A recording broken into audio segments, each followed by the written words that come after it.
ये इसलिए मैं बताता हूं, सारे तथ्य उजागर हो गए, लेकिन कोई ये तथ्य निकाल नहीं पाया कि हमारे फौज के जवानों ने वहां पर अत्याचार किया।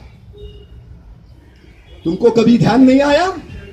फोकट की खाकर चर्बी आई है। एक साला कटवा वो बुरहान मरता है।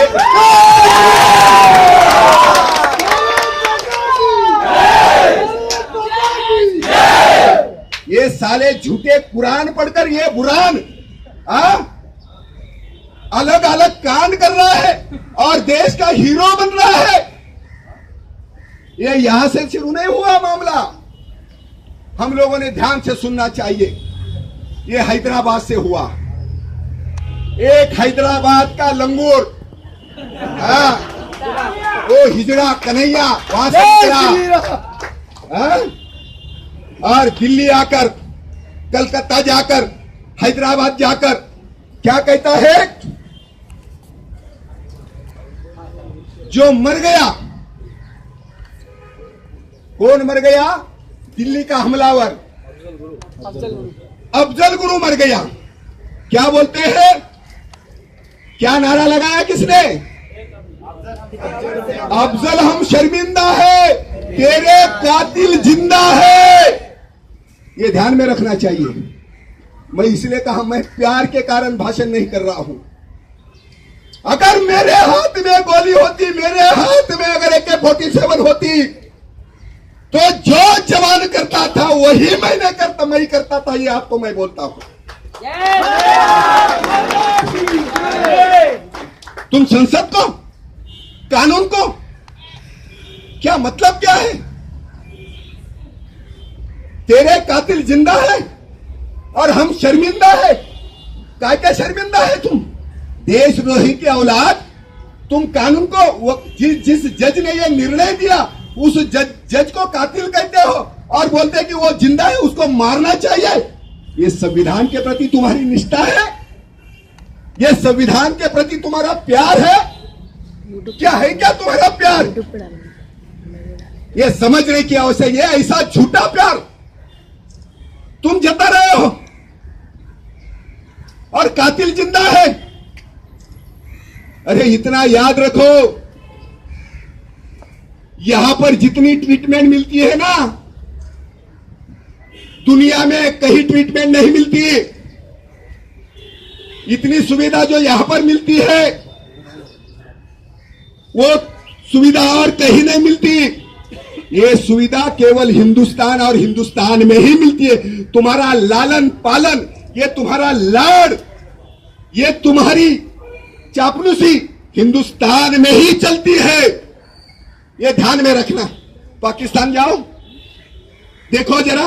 अरे पाकिस्तान छोड़ो, यहां के मुसलमान ने अमेरिका जाकर देखो, जैसे एयरपोर्ट पे उतरता है साले के कुले में बंदूक, दूरबीन ठोक देते हैं।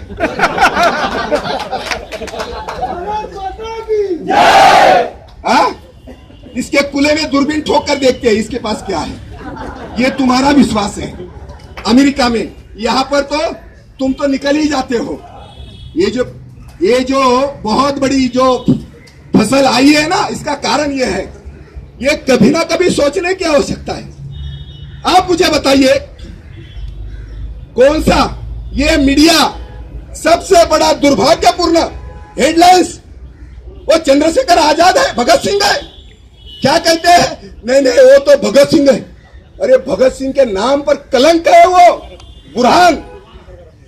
बुरहान कलंक है इस देश के अंदर। और मैं तो ये कहता हूं, उसको दफनाने के लिए जगह भी नहीं मिलनी चाहिए साले के। और यही बात नहीं है। मुझे बताइए, हमारे मीडिया ने जैसे बुरहान भगत सिंह था, वो एक एक पेज उसकी जाहिरात दे दी, उसकी न्यूज दे दी। अरे तुम हिजड़े हो क्या मीडिया वाले? शेर के बच्चे हो ना? वो बुरहान ने जितने लोगों को मारा है, उसके हाथ के अंदर AK-47 कहां से आई? बम बारूद कहां से आया? जिस जवानों को मारा क्या उनके माँ का, उनके बच्चे का, उनके भाई का, उनके माता का तुमको याद नहीं आया? क्या वो कचरा था? क्या था उनकी माता, क्या थे उनका पिता? मैंने वह दर्द देखा है। जिस कुंडली माने की कुंडली उन्होंने खराब की, बॉर्डर पर जिसको मार दिया, वो कुंडली के घर पर ये तुम्हारा भाई जाकर आया, शंकर गायकर जाकर आया। छोटा नन्हा सा बालक ये पूछता है, अंकल मेरे पिताजी कहाँ है? अंकल मेरे पिताजी कहाँ है? आप तो आ गए, मेरे पिताजी कहाँ है? शंकर गायकर जवाब नहीं दे पाया। उसका पिताजी उसको छोड़ गया, उसका घर लावारिस हो गया, उसके सपना का पूरा ख्वाब मिट गया। इन्होंने कुंडलिक नहीं, कुंडलिक जैसे हजारों लोगों को मिटा दिया, हजारों लोगों को मिटा दिया। यह शहीद होता है, यह भगत सिंह होता है। और इसके ऊपर हमारे देश के अंदर यह सेकुलर मीडिया रोती है। क्यों रोती है? कितने पैसे तुमको मिलते हैं उनसे? मैं पूछना चाहता हूं, कितने पैसे उनसे मिलते हैं? हाँ? और ये समय तो मोमबत्तियां की फैक्ट्री तो बड़े पैमाने पर खुल रही है, कॉटन रुमाल की फैक्ट्रियां खुल रही है। क्यों? तो मोमबत्तियां मोर्चे निकल रहे बड़े पैमाने पर। ये मोर्चे वाले को, मंडली को पूछना चाहता हूं, मोमबत्ती मोर्चा निकालने वाले, दीपक जलाकर चिल्लाने वाले, छाती पीटने वाले, ये विधवा विलाप करने वाले को मैं पूछना चाहता हूं, अरे जिस लादेन को जगह पर ठोक दिया, उस अमेरिका के खिलाफ एक मोर्चा कहीं निकला क्या? एक आर्टिकल कहीं छपकर आया क्या? एक आर्टिकल छप गया, कोई यूनिवर्सिटी में कोई लड़का खड़ा होकर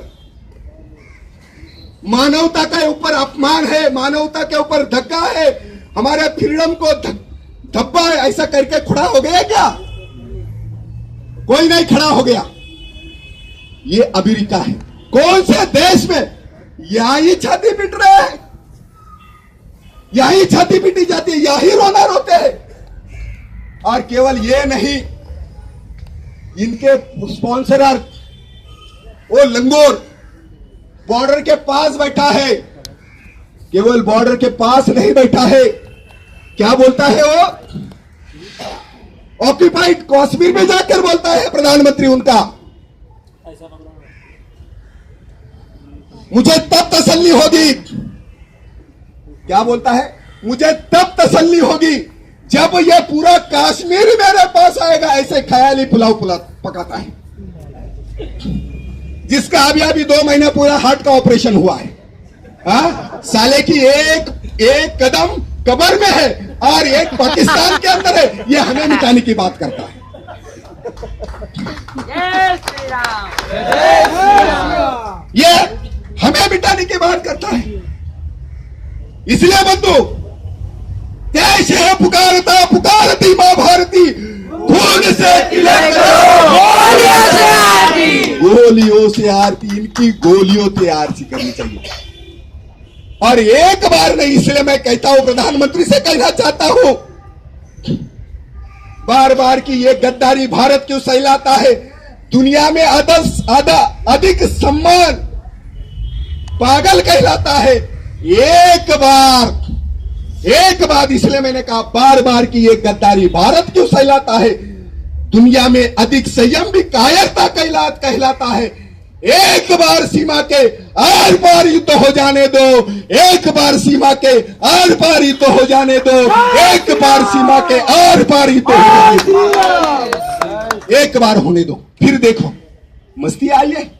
साले 90,000 की फौज पैर के अंदर हमने दबा के रखी थी। ये पाकिस्तान, ये किसका पाकिस्तान है? ये अल्लाह का पाकिस्तान नहीं है, ये मुल्ला का पाकिस्तान है। ये ध्यान में रखना।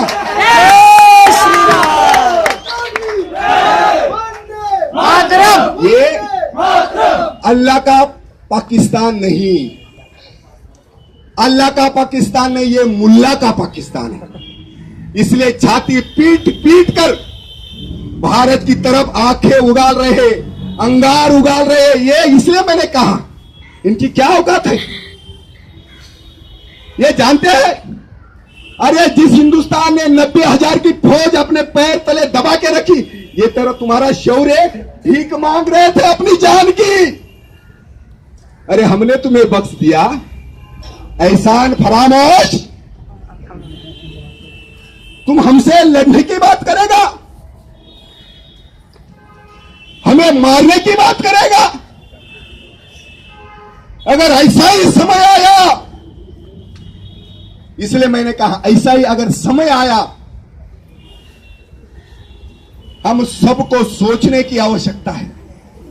जो अपने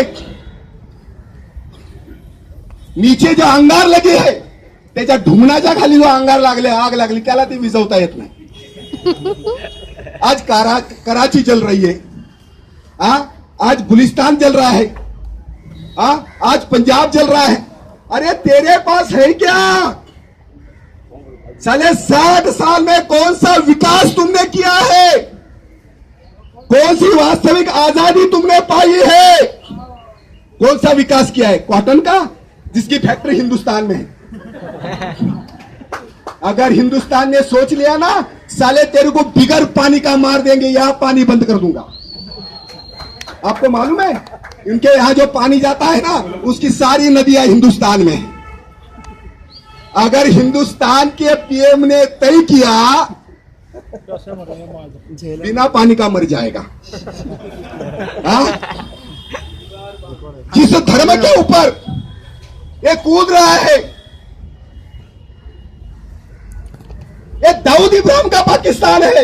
इसके अंदर कोई लॉ एंड ऑर्डर नहीं है मित्रों, कोई लॉ एंड ऑर्डर नहीं है। इसलिए मैंने कहा ये दाऊद पुरस्कृत पाकिस्तान है। ये जो मुल्ला चिल्ला रहा है, इसलिए मैंने कहा इसको सोचने की आवश्यकता है। बार बार जिसकी हालत खराब है हम पर डोरे डालता है, जिसकी फौज हमने पैर के नीचे दबा रही है उसको डोरे डालता है।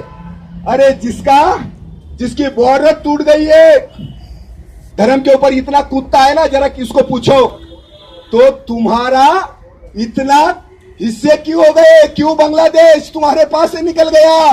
आज गुलिस्तान तुम्हारे से क्यों अलग होना चाहता है? कराची तुमसे क्यों अलग होनी चाहती है? पंजाब तुम्हारे से क्यों अलग होना चाहता है? वो धर्म की डींग मारता है ना। यहां के मुसलमानों ने भी ये सोचना चाहिए। जाकिर नाइक तो अब ऊंट पहाड़ के नीचे आया, बोलता है मेरे पुरखे तो हिंदू ही थे। तो कुत्ते तुम ये धर्मांतर की बात करने वाले, अब तुमको अकल आई कि मेरे तो पुरखे हिंदू ही थे। अरे हिंदू कहते हिंदू जैसा बर्ताव करो। इस देश के अंदर धर्मांतर की कोई चाल मत चलो। इसलिए हम सबको इसलिए जागना पड़ेगा।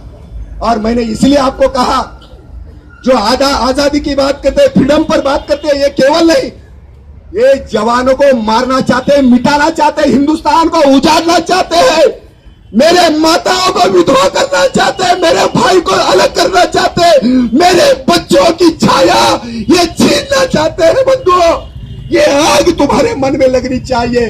इसलिए मैंने कहा केवल हम अमरनाथ ऐसे ही नहीं जाते, बजरंग दल केवल अमरनाथ नहीं जाता।